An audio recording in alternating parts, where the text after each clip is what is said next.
श्रीमद् अभय चरणारविंद भक्ति वेदांत स्वामी प्रभुपाद की जय। श्री महाभारतं की जय। ओम नमो भगवते वासुदेवाय। ओम नमो भगवते वासुदेवाय। ओम नमो भगवते वासुदेवाय। ओम नमो भगवते वासुदेवाय। ओम नमो भगवते वासुदेवाय। ओम नमो भगवते वासुदेवाय। नारायणं नमस्कृत्यं नरं चैव नरोत्तमं देवीं सरस्वतीं व्यासं ततो जयमुदीरयेत्।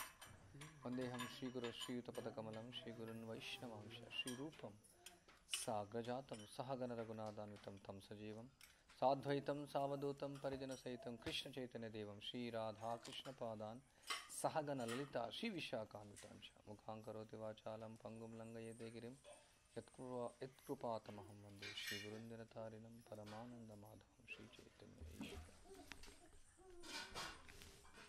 స్పీకర్లో థింక్ ఎక్కువ మంది ఉన్నారు. సో మనం ఎక్కడి వరకు చదివాం? వ్యాసదేవుడు గణేష్ అడిగాడు.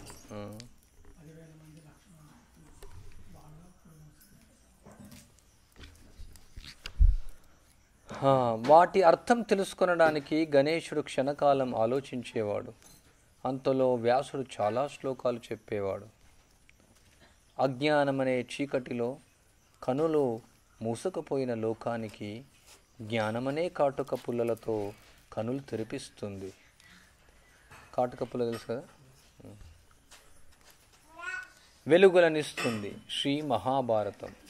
అలాగే ధర్మం, అర్థం, కామం, మోక్షం అనే 4 పురుషార్థాలతో విస్తారంగాను సంక్షిప్తంగాను చెప్పిన ఈ మహాభారతం అనే సూర్యుని చేత లోకాల చీకట్లు పటాపంచలయ్యాయి. పురాణమనే పరిపూర్ణ చంద్రుని చేత వేదాల వెన్నెలను విరిశాయి. దానితో మానవుల మనసులనే కలవలకు ప్రకాశము, వికాసము కలిగింది. అంటే ఇది కవిత. ఇదంతా అర్థమవుతుందా? పురాణం అనే పూర్ణమి చంద్రుడికి వేదాలనేక వెన్నెలు విరిశాయి.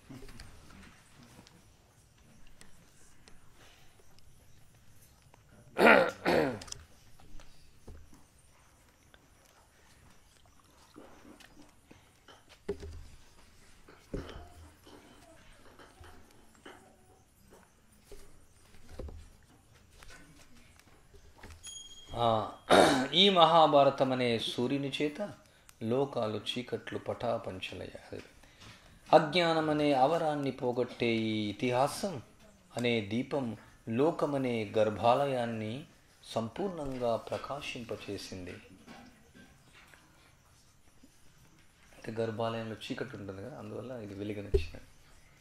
ఈ మహాభారతం అనే మహావృక్షానికి సంగ్రహాధ్యయనం విత్తనం, పౌలోమ పర్వం ఆస్తిక పర్వం మూలం, సంభవ పర్వం విస్తరించిన మాను, సభాపర్వం అరణ్య పర్వం పక్షులకుండే తొర్ర. అంటే చెట్టుతో పోల్చారనమాట. అరణీ పర్వం అందమైన రూపం, విరాట ఉద్యోగ పర్వాలు ఈ చెట్టుకు సారభూతమైనవి. భీష్మ పర్వం అది పెద్ద కొమ్మ, ద్రోణ పర్వం ఆకుల గుబూరు. గుబూరు అంటే ఆకుల గుంపను. కర్ణ పర్వం తెల్లని పుష్పాలు, శల్య పర్వం వాని సువాసనలు, స్త్రీ పర్వం ఇషిక పర్వం అనేవి చెట్టు నీడలు, శాంతి పర్వం గొప్ప ఫలం అంటే మోక్షం, మహాఫలం.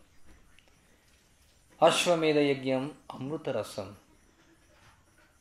అశ్వమేధ పర్వం అమృతరసం, ఆశ్రమవాస పర్వం స్థిరమైన ఆశ్రయం, మౌసాల పర్వం సంక్షిప్త వేదం, అది శిష్యులైన ద్విజులచే సేవించబడుతోంది.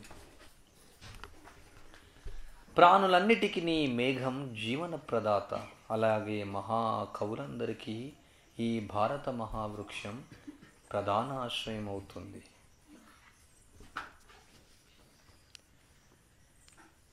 తర్వాత సౌతీరువాచ.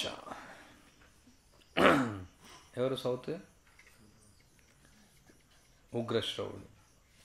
సో ఉగ్రశ్రవుడు చెప్తున్నాడు, ఆ వృక్షాన్ని గురించి చెప్తాను. దానికి ఎల్లప్పుడూ పూలు పండ్లు ఉదయిస్తూ ఉంటాయి. ఆ ఫలాల రసం చాలా ఆస్వాదయోగ్యంగా ఉంటుంది. శుచి అయినది ఆ వృక్షం, అమరుల చేత కూడా నరకబడదు. తల్లి అయిన సత్యవతి ఆజ్ఞతోనూ, ధీమంతుడైన భీష్ముని అనుజ్ఞతోనూ, ధర్మాత్ముడైన వ్యాసుడు విచిత్ర వీర్యుని క్షేత్రాల్లో 3 అగ్నుల వలె 3 పుత్రులను కలిగించాడు. వారు ధృతరాష్ట్రుడు, పాండుడు, విదురుడు. తర్వాత వ్యాసుడు మళ్ళీ తపస్సు చేసుకోవటానికి ఆశ్రమానికి వెళ్ళిపోయాడు. వారు పెద్దవాళ్ళై పరమగతిని పొందాక ఈ లోకంలో మహర్షి భారతం చెప్పాడు. జనమేజేయుడు బ్రాహ్మణులు అడిగితే వ్యాస మహర్షి తన సమీపం నందున్న శిష్యుడు వైశంపాయని భారతం చెప్పమని ఆదేశించారు. ఆ వైశంపాయనుడు యజ్ఞంలో సదస్యుల మళ్ళీ మళ్ళీ అడిగితే యజ్ఞ కర్మల మధ్యలో భారతం వినిపించాడు. యజ్ఞం చేసే మధ్యలో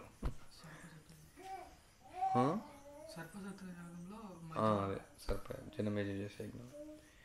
కురువంశం విస్తరించడం, గాంధారి యొక్క ధర్మశీలం, విదురుని ప్రజ్ఞ, కుంతీదేవి ధైర్యం, వీనినన్నింటినీ వ్యాస మహర్షి భారతంలో చెప్పాడు. శ్రీకృష్ణుని మహత్యము, పాండవుల సత్యనిష్ట, ధార్తరాష్ట్రుల దుష్ప్రవర్తన అన్నీ వ్యాసుడు చెప్పాడు. పుణ్యాత్ములకు ఈ భారతం ముందుగా చదవదగింది. ఇది ఉపాఖ్యానాలతో సహా 1,00,000 శ్లోకాలతో కూడినది. ఉపాఖ్యానాలు లేకుండా భారత సంహితను 24,000 శ్లోకాలుగా బుధులు చెప్పేవారు. దానికంటే కూడా సంక్షేపంగా మహర్షి 150 శ్లోకాల్లో 150 శ్లోకాల్లో చెప్పాడు. అన్ని పర్వాల కథలో కూడిన ఈ అనుక్రమణి అధ్యాయం వ్యాసుడు తన పుత్రుడైన శుకునికి బోధించాడు. 60 లక్షల శ్లోకాలతో మరో సంహితను చేసి అనురూపులైన ఇతర శిష్యులకు ఇచ్చాడు వ్యాసుడు. 30 లక్షల శ్లోకాలు దేవలోకంలో ప్రతిష్ఠించబడినవి. పితృలోకంలో 15 లక్షల శ్లోకాలు, గంధర్వలోకంలో 14 లక్షల శ్లోకాలు విస్తరించాయి. 1,00,000 శ్లోకాలు, దీనంటికి శ్లోకం ఉంది. ఈ శ్లోకాల అనువాదం మాత్రమే చదువుతున్నాను. ఉదాహరణకు ఒక శ్లోకం చదువుతాను. 1,000,000 తు మానుషేషు ప్రతిష్ఠితం నారదో శ్రావయద్దేవాత్ అసితో దేవల పితృన్. సో ఈ దానికి ప్రతిదానికి ఒక శ్లోకం అన్నమాట. ఇది మనం చదువుతున్నది ఇప్పుడు 107వ శ్లోకం నంబర్. 106 శ్లోకాలు చదివేశాం. 1,00,000 శ్లోకాలు మనుష్యలోకంలో ప్రతిష్ఠించారు. నారదుడు దేవలోకంలోను, అసితుడైన దేవలుడు పితృలోకంలోనూ వినిపించారు. శుకుడు గంధర్వ యక్ష రాక్షసులకు వినిపించాడు. ఈ మనుష్యలోకంలో వ్యాస శిష్యుడు సర్వవేదవేత్త ధర్మాత్ముడైన వైశంపాయనుడు చెప్పాడు. ఇప్పుడు ఆ 1,00,000 శ్లోక పరిమితమైన భారతం నేను చెబుతాను, వినండి. దుర్యోధనుడు క్రోధ సూయాత్మకమైన మహావృక్షం. అందులో కర్ణుడు, మ్రాను, శకుని, దాని కొమ్మలు, దుశ్శాసనుడు. అందులో కర్ణుడు మ్రాను, శకుని దాని కొమ్మలు, దుశ్శాసనుడు పూలు పండ్లు, బుద్ధులేని ధృతరాష్ట్రుడు మూలం. ధర్మరాజు ధర్మమైన మహావృక్షం. అర్జునుడు స్కందం, భీమసేనుడు కొమ్మలు, నకుల సహదేవులు పూలు పండ్లు, కృష్ణుడు వేదాలు, బ్రాహ్మణులు మూలం. తెలివితోనూ పరాక్రమంతోనూ పాండురాజు చాలా దేశాలు జయించి వేట మీది ఆసక్తితో అరణ్యాలలో మునులతో కలిసి నివసించేవాడు. రతి క్రీడలో ఉన్న మృగాన్ని చంపి పాండురాజు చాలా పెద్ద కష్టం తెచ్చుకున్నాడు. అయినా పాండవులకు పుట్టడం దగ్గర నుండి ఆచార విధులన్నీ సక్రమంగానే జరిగినాయి. ధర్మ రహస్యాన్ని గురించి తల్లుల అనుగ్రహం ఉండుట చేతను యమధర్మరాజు, వాయు, దేవేంద్రుల యొక్కయు అశ్విని దేవతల యొక్కయు అనుగ్రహం వల్లను భర్తకు ప్రియమైన కుంతి ధర్మ రహస్యాలు తెలుసుకొని పుత్రకాంక్షతో ధర్మ, వాయు, దేవేంద్రులను ఆహ్వానించింది. అలాగే కుంతి ఇచ్చిన మంత్రం ఉపయోగించింది.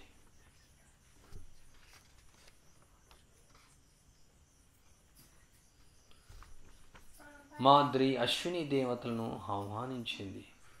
వారి వలన పాండవులు ఉద్భవించారు. వారిని తల్లులు రక్షించారు. శుచి అయిన అరణ్యాల్లో, పుణ్యాశ్రమాల్లో తపస్సులు పెంచారు. పాండురాజు చనిపోయాక మహర్షులు పాండురాజు పుత్రులను కౌరవుల దగ్గరికి స్వయంగా తీసుకుని వచ్చి అప్పజెప్పారు. అప్పుడు పాండవులు జడలు దాల్చి బ్రహ్మచారుల ఎంతో అందంగా చూడముచ్చటగా ఉన్నారు. మీకు పుత్రులు, సోదరులు, శిష్యులు, స్నేహితులు అయిన పాండవులు మీరు అని చెప్పి మహర్షులు అంతర్ధానమయ్యారు. పాండవులను చూసి కౌరవులు మిగిలిన పౌరులు ఎంతగానో సంతోషంతో గంతులు వేశారు. అయితే మీరు పాండురాజు పుత్రులు కారని కొందరన్నారు, పాండుపుత్రులే అని మరికొందరన్నారు. పాండురాజు ఎప్పుడో చనిపోయాడు, వానికి ఇప్పుడు పుత్రులేమిటి అని ఇంకొందరన్నారు. భాగ్యవశాత్తు పాండురాజు కుమారులను చూడగలిగాము, చాలా సంతోషం. వీరి రాక వీరికి స్వాగతం చెప్పండి అని మాటలు అంతటా వినిపించాయి. ఈ శబ్దాలు తగ్గిన తర్వాత దిక్కులన్నీ ప్రతిధ్వనిస్తూ అదృశ్య దేవతలు శబ్దాలు విశేషంగా వినవచ్చాయి. పరిమళయుతమైన పూలవాన కురిసింది. పరిమళయుతమైన అంటే అర్థం కదా. పాండవుల ప్రవేశ సమయంలో శంఖ దుందుబి వనాలు మోగాయి. అదంతా చాలా ఆశ్చర్యకరంగా జరిగింది. పాండవుల మీద ఉన్న ప్రీతితో పౌరులంతా సంతోషించిన శబ్దాలు మిన్నుముట్టాయి. పాండవులు అఖిల వేదాలు, శాస్త్రాలు చదువుతూ అక్కడ నిర్భయంగా సన్మార్గులై ఉన్నారు. దేశంలోని ప్రజలందరూ ధర్మరాజు యొక్క శుచిత్వంతో ప్రీతి చెందేవారు. భీమసేనుని ధైర్యానికి, అర్జునుని పరాక్రమానికి, నకుల సహదేవుల గురు శుశ్రూషకు, సహనానికి, వినయానికి ఎంతగానో సంతోషించారు. పాండవుల పరాక్రమానికి లోకమంతా సంతోషించింది. అర్జునుడు రాజులందరి సమక్షంలో దుష్కరమైన మత్స్యయంత్రం కొట్టి కార్యం చేసి స్వయంవరంలో నిలిచిన కృష్ణను గ్రహించాడు. ఎవరు కృష్ణ? అందుకనే కృష్ణ కృష్ణ కృష్ణ మనం పాడేటప్పుడు, జపం చేసేటప్పుడు కరెక్ట్ రమ అనద్దు, రామ. రమ అంటే లక్ష్మీదేవి, కృష్ణ అంటే ద్రౌపది. అప్పటి నుండి అర్జునుడు ధనుర్ధరులందరితోనూ పూజ్యుడయ్యాడు. యుద్ధాలలో అర్జునుడు సూర్యుని వలె తేరిపార చూడరాని వాడయ్యాడు. అర్జునుడు పెద్ద సైన్యం ఉన్న మహారాజులందరినీ జయించి ధర్మరాజు చేత రాజసూయ యాగం చేయించాడు. శ్రీకృష్ణుని రాజనీతితోనూ భీమార్జునుల బలపరాక్రమాలతోనూ జరాసంధుని చంపించి బలగర్వితుడైన శిశుపాల్ని చంపించి ధర్మరాజు రాజసూయ మహాక్రతువు చేశాడు. అతడు రాజసూయంలో భూరి దక్షిణలిచ్చి అందరినీ భోజన సంతృప్తులను చేశాడు. ఆ యజ్ఞంలో రాజులందరూ భూషణాలు, మనులు, బంగారము, రత్నాలు గోవులు, గుర్రాలు, ఏనుగులు, విచిత్రమైన వస్త్రాలు, పరదాలు, శిబిరాలు, కంబళ్ళు, మృగచర్మాలు, గొర్రె చర్మాలతో చేసిన మృదువైన తివాచీలు ఇచ్చారు. ఆ బహుమతులన్నింటినీ దుర్యోధనుడు స్వీకరించేవాడు. సమృద్ధమైన పాండవుల సంపదను చూసి దుర్యోధనునికి ఈర్ష్య కలిగింది. అంటే ఆయనకు దుర్యోధనకు ఆ సేవ ఇచ్చారు అని తీసుకోవడం, పోయి ఆయనకే ఇచ్చారు ఆ సేవ. దానితో దుర్యోధనునికి వారిపై చాలా అసహనం, కోపము కలిగాయి. మయుడు నిర్మించి పాండవుల కోసం తెచ్చిన విమానం లాంటి సభాభవనాన్ని చూసి దుర్యోధనుడు చాలా పరితపించాడు. ఆ సభాభవనంలోనే తొందరపాటుతో పడి దుర్యోధనుడు పరిహసింపబడినాడు. అప్పుడే కృష్ణుని ఎదుట భీముని తెలియని వాని ఆక్షేపించినట్లు దుర్యోధనుని పరిహసించాడు. మొత్తం మహాభారతం అయిపోతుంది కదా. ఇది అంటే ఇంట్రడక్షన్లో అట్లుంటుంది. మళ్ళీ తర్వాత అన్ని డీటెయిల్స్ వస్తాయి. ఇంకా ఆ దుర్యోధనుడు వివిధ భోగాలు అనుభవిస్తూ ఉన్న, రత్నాభరణాలు ధరిస్తున్న, పాలిపోయి కృషించిపోతున్నట్లు ధృతరాష్ట్రునితో ఇలా చెప్పాడు. తరువాత పుత్ర వ్యామోహంతో ధృతరాష్ట్రుడు జూతానికి అనుమతించాడు. జూతం అంటే తెలుసు కదా, జూదం.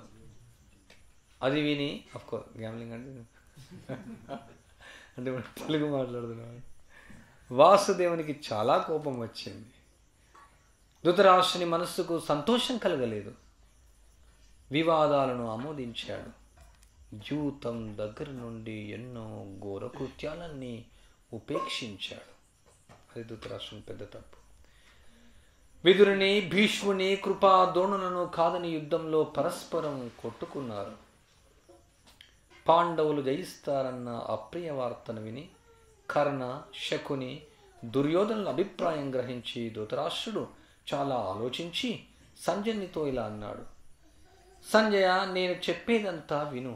నన్ను తప్పు పట్టకు, నా మీద కోప్పడకు. నీవు పండితుడవు, మేధావివి, బుద్ధిమంతుడవు, ప్రాజ్ఞ సమ్మతుడవు. నాకు యుద్ధం అంటే ఇష్టం లేదు. కులక్షయంతో నాకు ప్రీతి కలగదు. నా కొడుకుల మీద, పాండవుల మీద నాకు భేదభావం లేదు. కానీ పెద్దవాడైన నా మీద క్రోధవశులై పుత్రులు దోషం ఆరోపిస్తున్నారు. నేను కళ్ళు లేనివాడను. దీనభావంతోనూ పుత్ర వ్యామోహంతోనూ కొంత అన్యాయాన్ని సహిస్తూ వచ్చాను. మందబుద్ధి అయిన దుర్యోధనుడు తాను అజ్ఞానంతో మునిగిపోతున్నాడు. వాడితో నేను మునిగిపోతున్నాను. రాజసూయ యాగంలో శక్తిశాలి అయిన ధర్మరాజు యొక్క సర్వ ఉచ్చ సంపదను చూసి ఆ మయసభను చూస్తూ పరిహసింపబడి సహించలేకపోయాడు. దుర్యోధనుడు పాండవులను స్వయంగా యుద్ధంలో జయించలేక, సుక్షత్రియుడైన ఉత్సాహం లేక శకునితో కపటద్యూతం ఆడడానికి ఆలోచించాడు. ఆ విషయాలు ఎప్పుడెప్పుడు నాకు ఎలా తెలిసాయో సంజయ చెప్తాను విను. సూతపుత్ర, బుద్ధియుక్తులమైన నా మాటలు విని నన్ను ప్రజ్ఞాచక్షువుగా నీవే గ్రహిస్తావు. అంటే ప్రజ్ఞ కలిగినటువంటి, కన్నులు కలిగినటువంటి. సంజయ, విల్లు పెట్టి చిత్రమైన లక్ష్యాన్ని నేలగూల్చి, చిత్రమైన అంటే మత్స్యయంత్రాన్ని, రాజులందరూ చూస్తూ ఉండగా ద్రౌపదిని అర్జునుడు చేపట్టినట్లు విన్నప్పుడే నేను విజయం మీద ఆశ వదులుకున్నాను. ద్వారకలో యదువీరులను ఎదిరించి సుభద్రను అర్జునుడు ఇంద్రప్రస్థానికి తీసుకొని పోయినట్లు, తర్వాత బలరామకృష్ణుడు కూడా ఇంద్రప్రస్థానికి వెళ్ళినట్లు విన్నప్పుడే నాకు విజయం మీద ఆశ పోయింది. దేవేంద్రుని వర్షాన్ని దివ్య బాణాలతో ఆపి ఖాండవవనాన్ని అర్జునుడు అగ్నికి ఆహుతి చేశాడని విన్నప్పుడే విజయం మీద ఆశలు పోయాయి. సంజయ, లక్క ఇంటి నుండి కుంతితో పాండవులందరూ విడివడి తప్పించుకున్నారని ఆ పనిలో విదురుడు కూడా తోడ్పడినాడని విన్నప్పుడే నాకు విజయం మీద ఆశ పోయింది.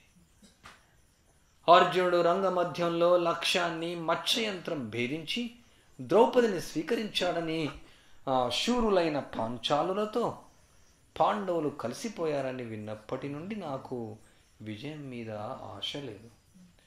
సంజయ, రాజుల మధ్య వెలిగిపోయేవాడు మగధరాజు జరాసంధుడు. భీమసేనుడు వెళ్ళి వానిని ఏ ఆయుధం లేకుండా బాహుబలంతో చంపాడని విన్నప్పుడే నాకు విజయం మీద ఆశపోయింది. పాండుపుత్రులు దిగ్విజయం చేసి రాజులను వశపరుచుకున్నారని ధర్మరాజు రాజసూయ యాగం చేశాడని విన్నప్పుడే విజయం మీద ఆశపోయింది.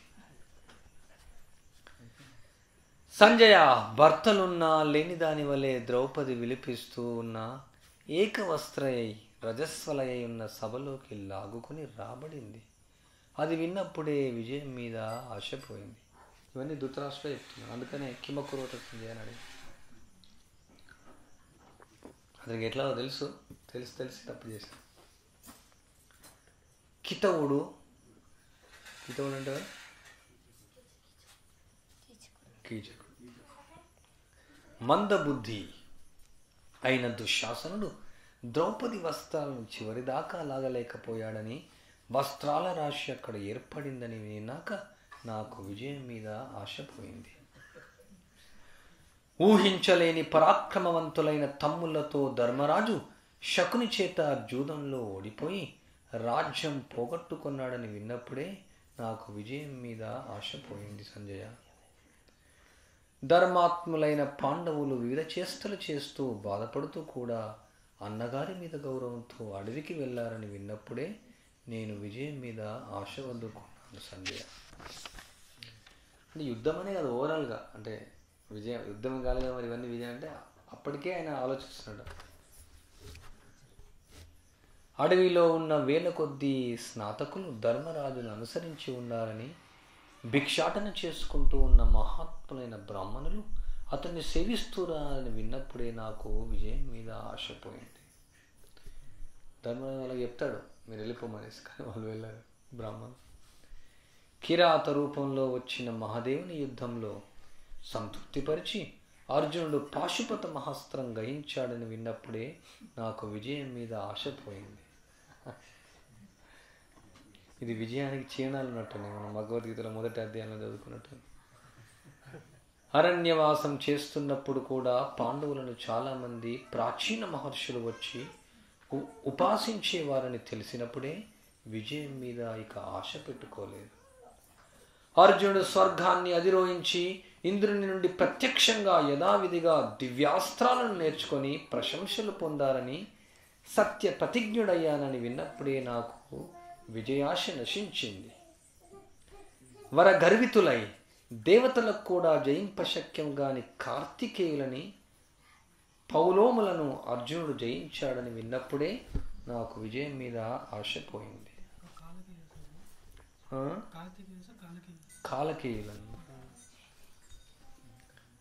కాలకేయులు ఎవరాలు? పౌలోములు కాలకేయులు ఎవరాలు?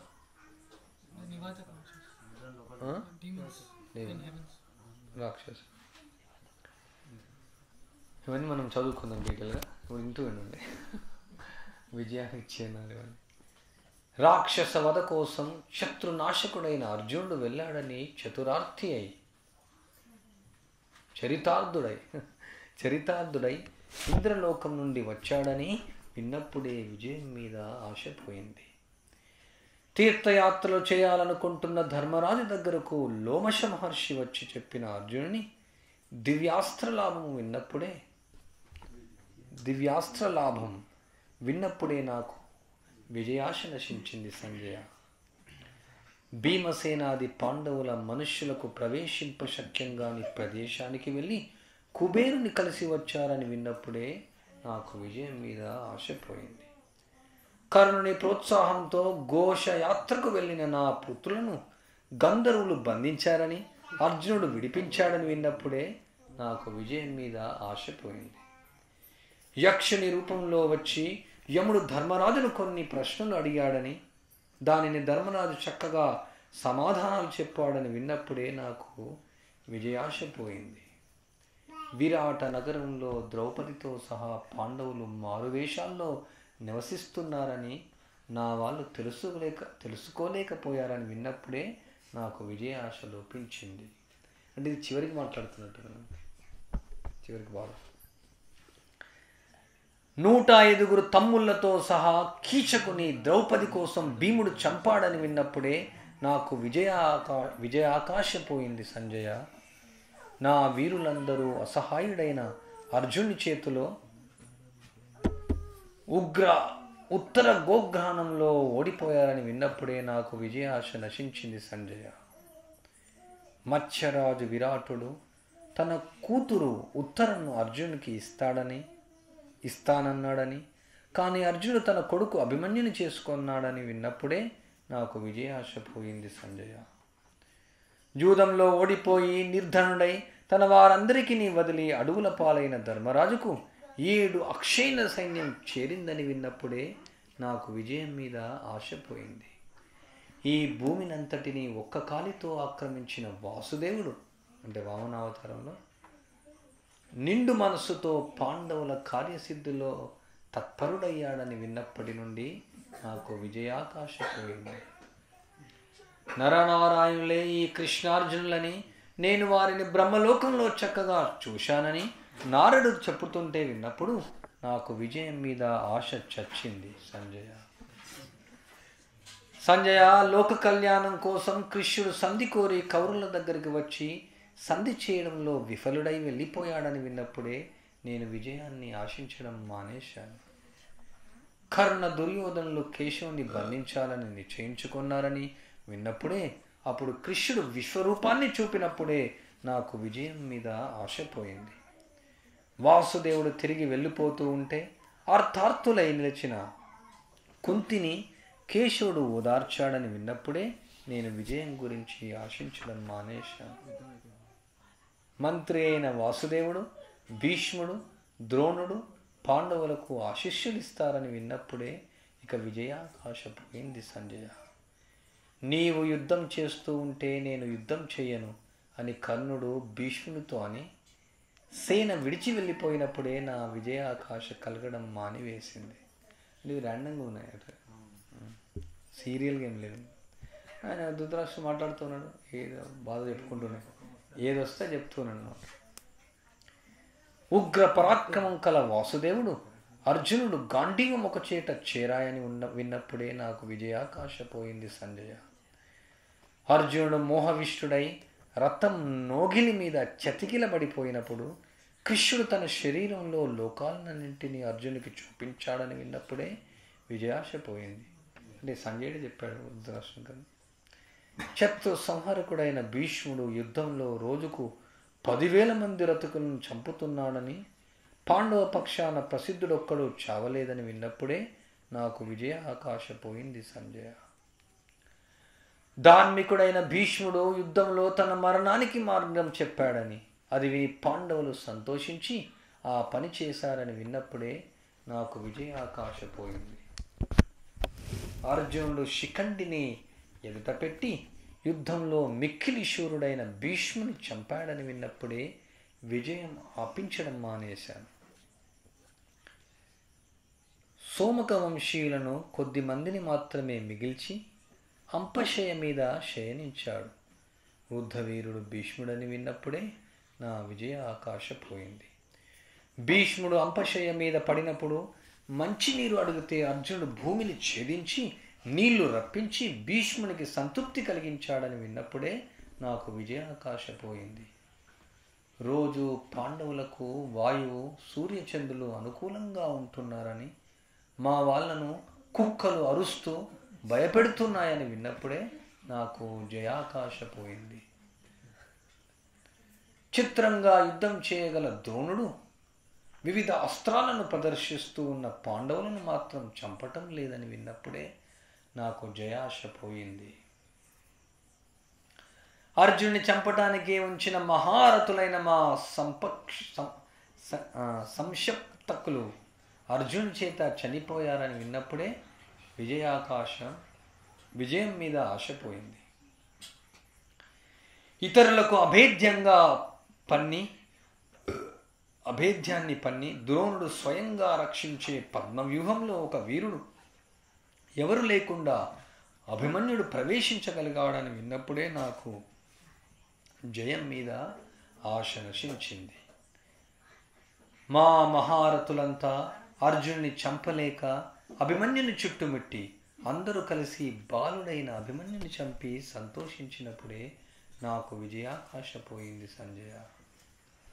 అభిమన్యుని చంపి సంతోషించే కౌరవుల గురించి, సైంధవుని గురించి అర్జునుడు క్రోధంతో ప్రతిజ్ఞ చేసినప్పుడే నాకు జయాకాశ ఎగిరిపోయింది. సైంధవుని చంపుతానని చేసిన ప్రతిజ్ఞను అర్జునుడు నిలబెట్టుకున్నాడని విన్నప్పుడే జయం మీద ఊహలేకపోయింది.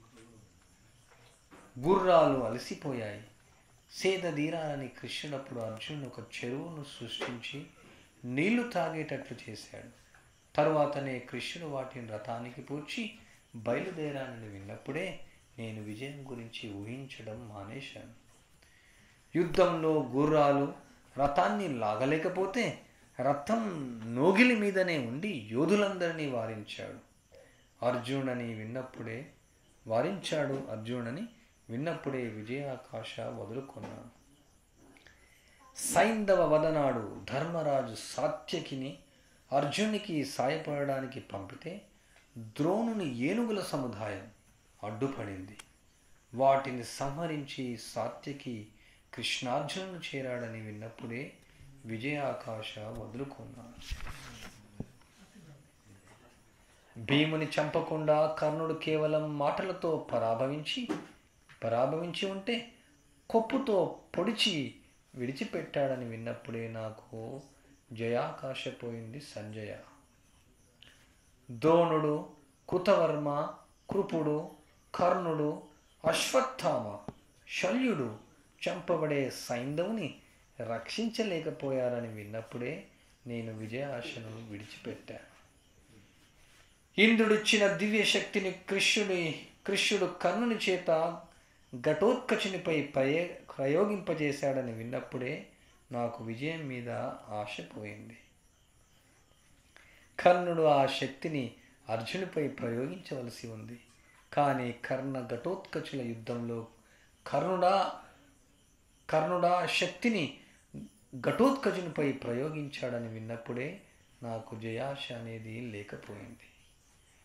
దృష్టదుమ్ముడు ధర్మం అతిక్రమించి రథం నోగిలిపై ప్రాయోపవిష్టుడై ఉన్న ద్రోణాచార్యుని తెగనరికాడని విన్నప్పుడే నేను విజయాశను విడిచిపెట్టాను.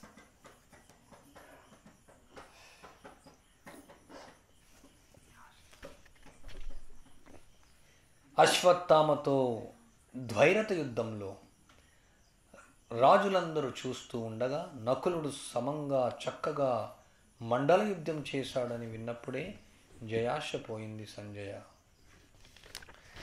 ద్రోణుడు చనిపోయాక అశ్వత్థామ పాండవులపై నారాయణాస్త్రం ప్రయోగించాడు. అయినా పాండవులు చనిపోలేదు. అప్పుడే నాకు జయం మీద ఆశ పోయింది. యుద్ధంలో భీముడు సోదరుడైన దుశ్శాసనుని రక్తం తాగినప్పుడు ఎవరు భీముని వారించలేకపోయారని విన్నప్పుడే నాకు విజయాశ పోయింది. సోదరులకు దేవరహస్యంగా యుద్ధం జరిగినప్పుడు ఎదిరింప శక్యము కాని పరాక్రమవంతుడైన కర్ణుని అర్జునుడు చంపాడని విన్నప్పుడే విజయం మీద ఆశ పోయింది. ద్రోణపుత్రుడైన అశ్వత్థామను దుశ్శాసనుని కృతవర్మను ధర్మరాజు జయించాడని విన్నప్పుడే నాకు విజయాశ శూన్యమైపోయింది. కృష్ణునితో ఎప్పుడు పోటీ పడే శూరుడు శల్యుడు యుద్ధంలో ధర్మరాజు చేత చనిపోయాడని విన్నప్పుడే నా జయాశ పోయింది. కలహద్యూతానికి మూలము మాయాబలుడు అయిన శకుని యుద్ధంలో సహదేవుని చేత చనిపోయాడని విన్నప్పుడే విజయాశ పోయింది నాకు సంజయ.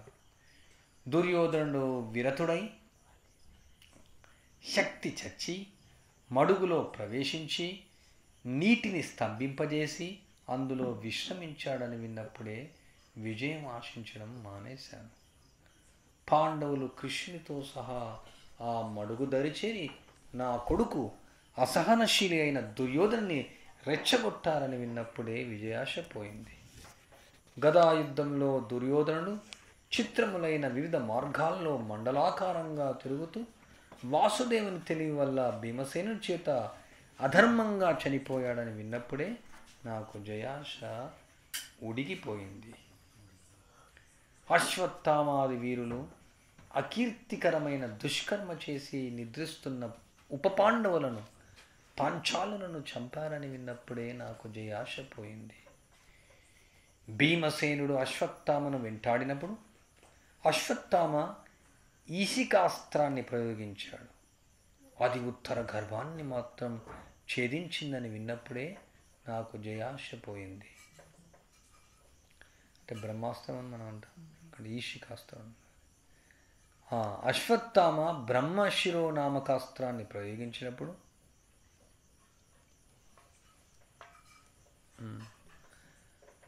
అర్జునుడు ఆ అస్త్రాన్ని ఉపశమింపజేశాడు. అప్పుడు అశ్వత్థామ తన శిరోరత్నాన్ని ఇచ్చాడని విన్నప్పుడే జయాశ పోయింది. ద్రోణపుత్రుని అస్త్రాలతో ఉత్తర గర్భం పీడించినప్పుడు వ్యాసుడు, కృష్ణుడు కూడా అశ్వత్థామను శాపాలతో బాధించారని విన్నప్పుడు జయాశ పోయింది.